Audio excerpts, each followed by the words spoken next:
Dennis Holland, welcome to the conversation today. I'm glad to be here, John. It is a pleasure to be with you. You're joining us from Dallas, Texas. I'm south of Salt Lake City in Utah. And today we're going to be talking about psychological safety and creating healthy workplace relationships, a really important topic. I actually think about psychological safety all the time and the development of trust within the workplace. I mean, that's something that my wife can tell you. I think about this all the time, and I probably come home and kind of complain about this quite often to my wife as I think about my workplace. I'm a professor, so the university, I'm like, oh, we need more trust at the university. But Right. also when I'm doing consulting work with other organizations, I'm like, the crux of so many problems for so many organizations is this problem. Absolutely. So I'm Absolutely. excited to unpack this and explore this with you today. And As we get started, I yeah, wanted to share your bio with everybody. As CEO, Dennis is leading Quantum Connections into a new era of innovation, expansion, and transformation, leveraging the organization's 40-year history of clinical innovations and philanthropic successes. He is charting an exciting path of sustainable growth through the delivery of transformative relational competency programs to new markets, including corporations and nonprofits, as well as educational, government, and faith-based institutions around the world. Dennis's reputation for changing brand discussions from challenge to opportunity is met with his consistent success at driving remarkable market growth and thought leadership outcomes for numerous companies on a global scale. And Dennis, I could go on. There's so much about your background, your career that I think is really, really impressive, but I'm going to pause there. Anything else you would like to highlight by way of your background or personal context before we dive on in further? yeah, there are actually two things. So first of all, I love having my bio read. I feel so important when but I think a big part of my background is I have either worked in helped companies when they were looking to open and create new markets, or when they have been in situations of trouble, and they needed somebody to help them reinvent themselves and solve Mm-hmm. challenging problems. And so, what's so fascinating is I'm now at a company running Quantum Connections where my goal is to open new markets for a new product offering that Mm-hmm. helps people overcome really big challenges in the marketplace. And I love your comments earlier about you thinking about this all the time, because when it comes down to it, it is the interpersonal relationship between one person and another that can either guide an organization towards success or cause it to continue to flounder. And that's really what we focus on, is helping companies overcome those challenges. So just a little bit. And then the second thing I really wanted to say is my bio does reference 40 years of work. We are here because of two of the world's most renowned relationship experts, Dr. Harville Hendricks and Dr. Helen LaKelly Hunt. And the both of them were authors of a book called Getting the Love You Want, which went on Oprah's book list, became a New York Times Mm-hmm. bestseller. And if anybody wants to really understand the impact of Dr. Hendricks, look on any website where she says he's probably one of the best. He is the best relationship expert she has ever encountered. So I'm not speaking for Oprah. I'm merely referring people to her websites, but we have a rich history of what we're doing, why we're doing it, and the impact that it provides. Because in a couples environment, these two relationship experts have helped hundreds of thousands of people. My job now is to take what they've done and bring it out into a new environment, and that's the business workplace. So those are two things that I think are really interesting for people to know. Yeah, well, thank you. I love that background. It's always really great to know a little bit more of the background and history of these organizations, how they came to be, Yeah. and to know about the great work of these individuals is fantastic. Yeah. All right. As we dive on in, let's level set here and start by defining and exploring this concept of psychological safety. Now, this Yes. is a concept we've talked about on the podcast before, but for perhaps for anyone in the audience who hasn't caught some of those previous episodes, describe in your own words this concept of psychological safety in the workplace.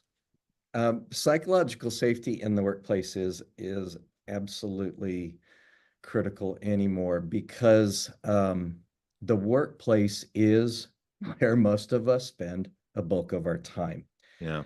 And therefore, it becomes very important that the place where we go to work and the people that we work with, that we are in a level of connection with them that can provide the positive outcomes that the company is looking to achieve. And in 2017 or 2018, Dr. Perry Goya described an environment in which employees believe the best in each other and inspire each other to perform at their best. And something I actually have on a plaque in my office is from Robert Sutton. And since I'm not in my office, I'm in a conference room, I printed it off. But psychological safety is the key to creating a workplace where people can be confident enough to act without undue fear of being ridiculed, punished, or fired. Also be humble enough to openly doubt what is actually being believed by the organization and accomplished by the organization. And those are general concepts in the marketplace of what people think about psychological safety. We believe psychological safety is required in order for people to be in strong, positive, and connected relationships with those around them as leaders, as peers, as team members. And what we have identified, and this is consistent with a lot of research that has also been conducted, Google Aristotle research, the US Surgeon General research on mental health and well-being in the workplace, is that there are fundamental elements necessary to have psychological safety. And two of those are you have to allow people to feel seen and heard. Yeah. And even as children, it was critical to us to feel seen and heard by our parents. And that continues as we go through life. So these two words, seen and heard, form the foundation for what we do. We believe it creates the foundation for positive, productive, and meaningful results in an organization, because when we feel seen and heard, we actually become more collaborative and creative beings. We are much more willing to take interpersonal risks, not crazy risks, Yeah. but we're willing to step out. We're willing to take risks and present our true selves in the work environment. And psychological safety, where we feel seen and heard, and as a result of that, we see and hear others because we are in a connected relationship. We're much more capable and willing to handle conflict resolution. So, Yeah. So if I can just restate a little bit, or yes. maybe let me say what psychological safety is not, based on what you're just saying. Psychological safety is not permission to be a jerk. Right, It's not right. permission to just go and say anything that comes to your mind off the top of your head. Um, so sometimes I hear people say stuff like that. They're like, I need to be allowed to say whatever I want, whenever I want, to whoever I want. Uh-huh. That's not what we're talking about at all. Like, there's still a social filter.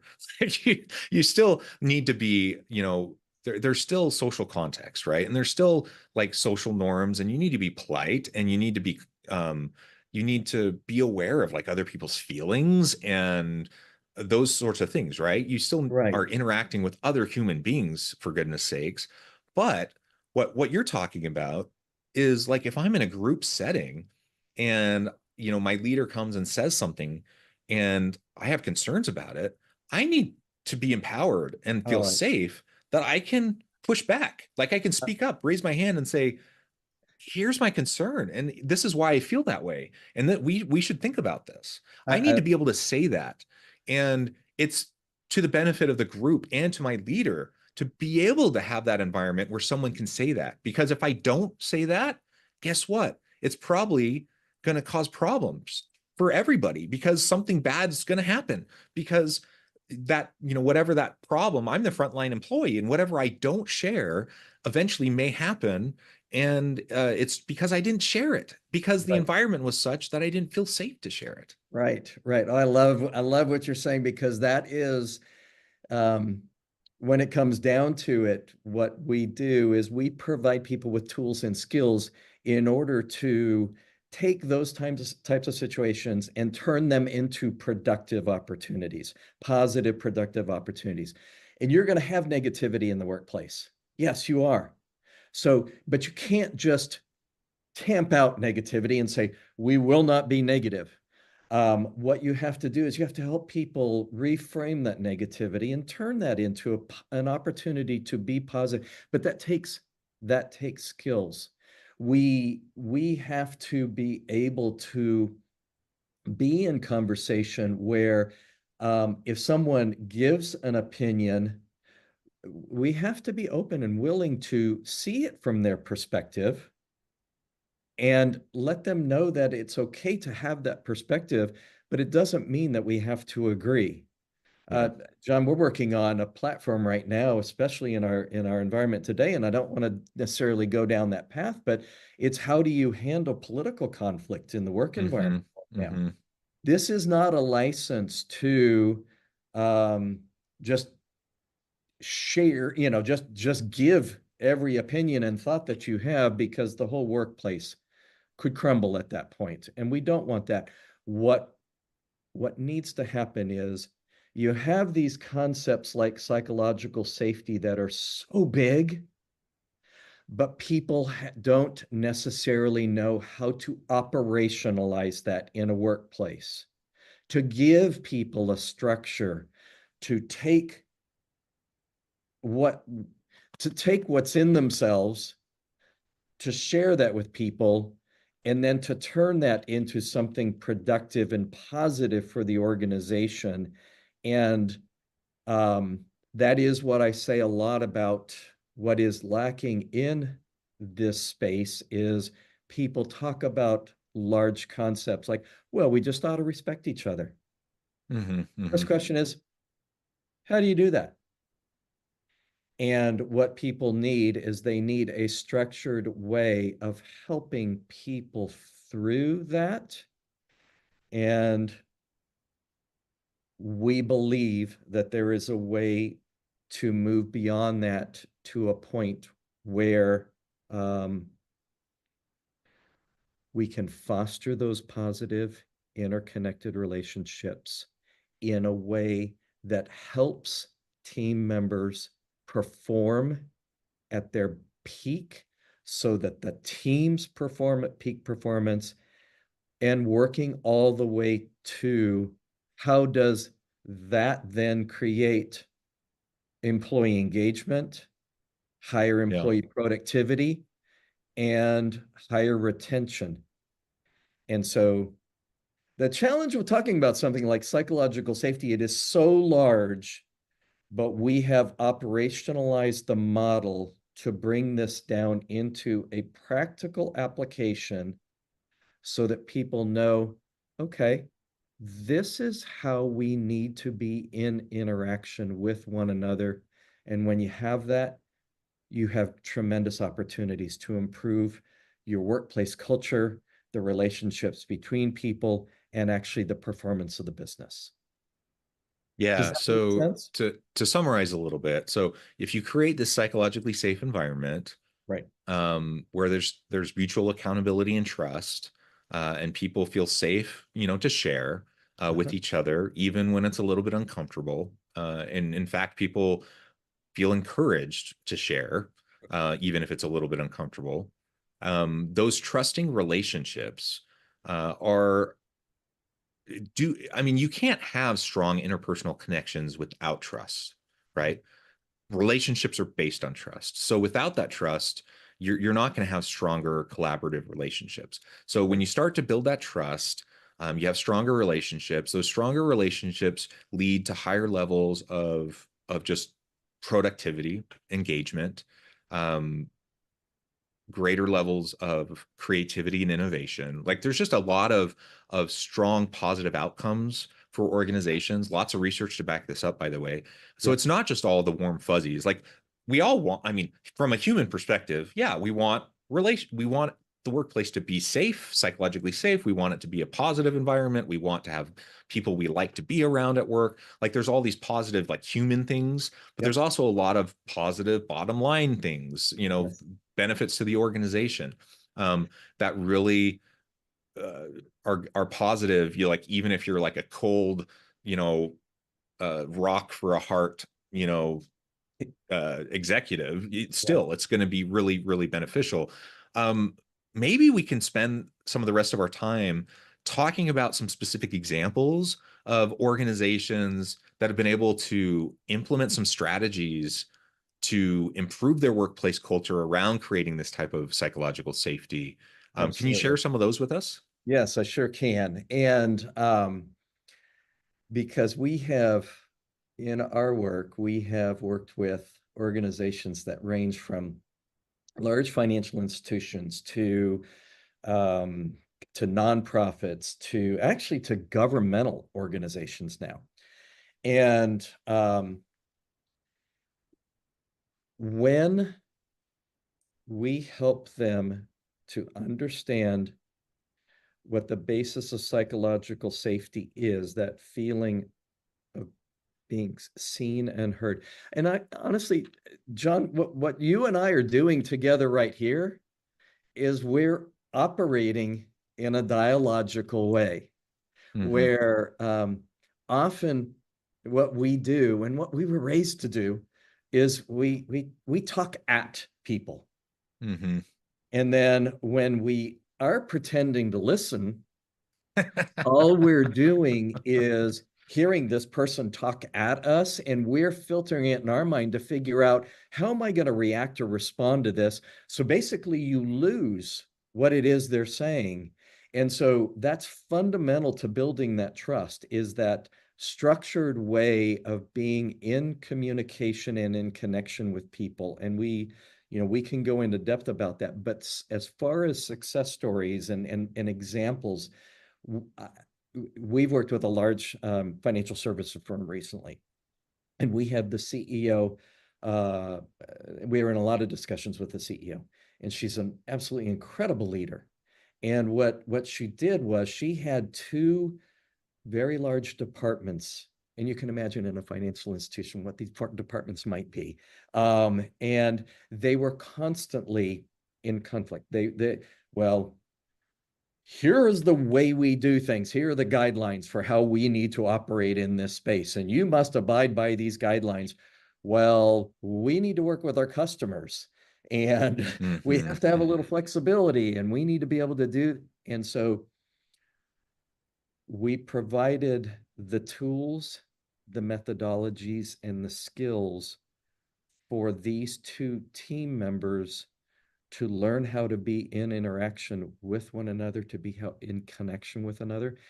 And honestly, what has resulted from that is, and she will tell me that what happens now is they have learned how to slow the conversation down a little bit between one another. And slowing down doesn't mean being less productive.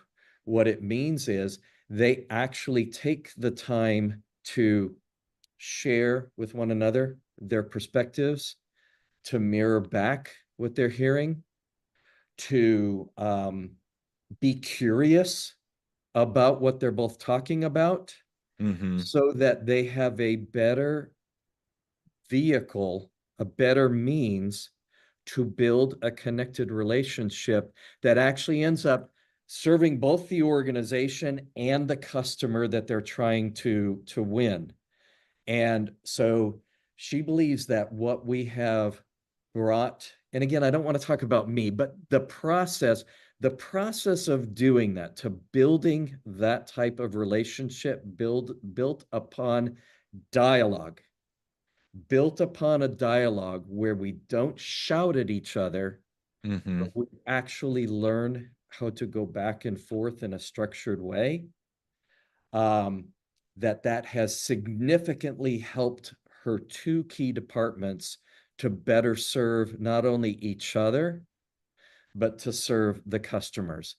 Um, we're working with a major manufacturing organization, a global manufacturing organization, and they're implementing this from a completely different perspective, where they have this large group of people that they have tagged as being up and coming leaders in the organization, but they come to that point without necessarily having led people before.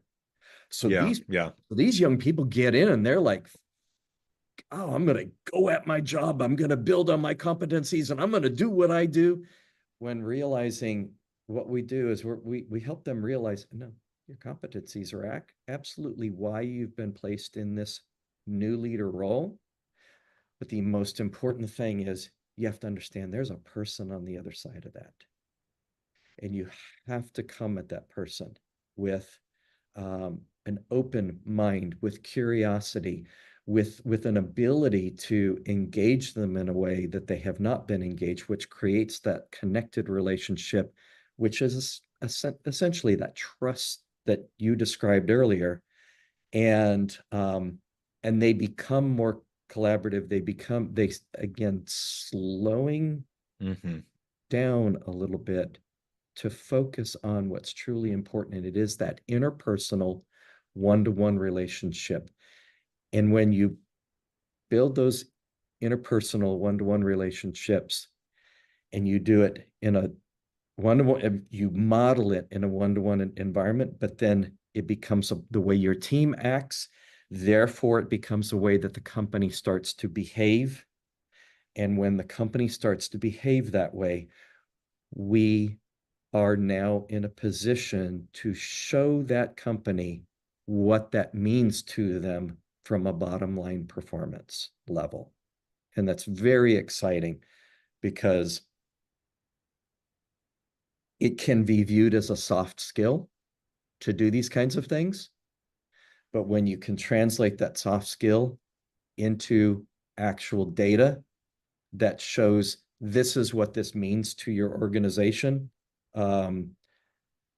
that's really where we are as a company, and we're really excited about some of the things that we're doing. Yeah, that's awesome. And I love those examples. Um, I think those are really well stated and give the audience just a great perspective on this. Dennis, this has just been a real pleasure. I note the time, which just flew by. I'm going to need to let you go here in just a minute. Before we Okay. wrap things up, though, I want to give you a chance to share with the audience how they can connect with you, find out more about your work, your team, and then give us a final word on the topic for today. Okay. How they can connect with me is they can actually, I'm a, uh, they can actually call me. Oh, great. And if it's okay, I can give my phone number. Hmm. It's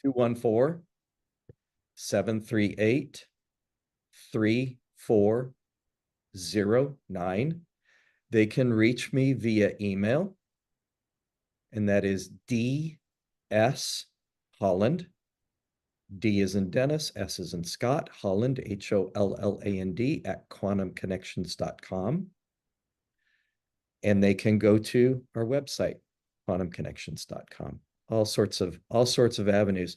But I am driven right now to connect with as many people as possible because we offer something truly valuable. And the final thing if that did that sound okay as a way Yep, of connecting? Is that okay? that's perfect. And then my final word, and this is something that that we will formally launch in the November timeframe. We have invented an innovative way of drawing a direct correlation between the level of psychological safety in a company environment and the correlation between that score and the impact it will have on employee engagement, employee productivity, and employee retention. And we have done this through a new metric that is based on a 10,000 person sample broken Nice. out into 24 industry segments to where we can help you build those relationships, but we can actually help you measure what the impact, the measure the impact of those connected relationships based on psychological safety on the key performance indicators of your company. And it is a new landmark research initiative that I think is really going to change the game, moving this from a soft skill to something that CEOs can go, wow, I get it. So we're real excited about that. More to come in November. That is awesome. Dennis, thank you so much. I Okay. encourage the audience to reach out, get connected, find out more about what Dennis and his team can do for you. Check out the many resources with his company and stay tuned for this wonderful new tool. And as always, I hope everyone can stay healthy and safe, that you can find meaning and purpose at work each and every day.